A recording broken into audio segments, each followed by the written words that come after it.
The New York Liberty beat the Atlanta Dream 86-81 after coming back from a 17-point deficit ignited by Sabrina Ionescu's 34-point masterclass. She had 14 of those points by the second quarter. She also ended the game with 7 rebounds and 5 assists, 3 steals, shooting 60% from the floor and 50% from 3 on 8 attempts. This is Ionescu's second 34-point game this season and her second in a row. Her career high is 37, and if she keeps playing like this, she may break that this season. I've talked about Breanna Stewart's shooting struggles this season, but this game shows signs of progressing out of that slump. She had 23 points and went 33% from 3, which is an upgrade from the 15% she's shooting on the season. Jonquel Jones had a 10-point, 10-rebound double-double, and the Liberty won the boards as a team and forced 10 Dream turnovers. Te-Hina Paopao was the Dream's leading and most efficient scorer off of the bench, 16 points, and she did it in 15 minutes. In the first half, Paopao scored 7 points in 3 minutes, which is why it was puzzling to me that she wasn't trusted in the final moments of the game. She had the hot hand, and while Rhyne Howard is typically the team's go-to,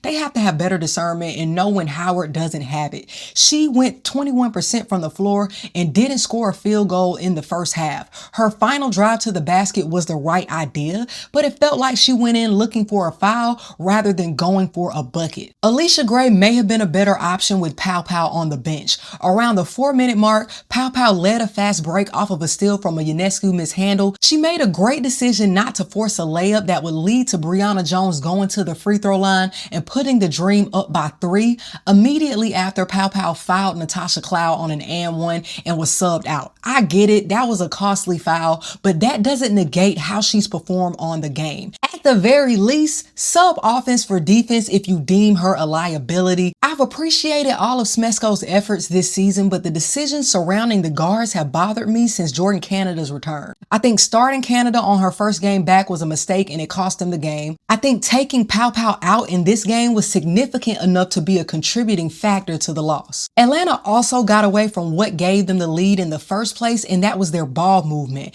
Howard and Gray were huge factors, contributing 14 assists collectively. Howard with 9. They had 23 as a team, beating the Liberty's 19. The Dream's shortcomings aside, the Liberty stepped up their defense in the third quarter. They were much more aggressive on closeouts. Cloud is such an energized defender, and her presence is bothersome. She was everywhere, and they smothered Atlanta. This was a team not wanting to drop 2 in a row, but despite the win and being 4-1 in cup play, the Liberty will miss the cup championship, which will feature the Lynx and the Indiana Fever. But what are your thoughts on this matchup, Hoops Tribe?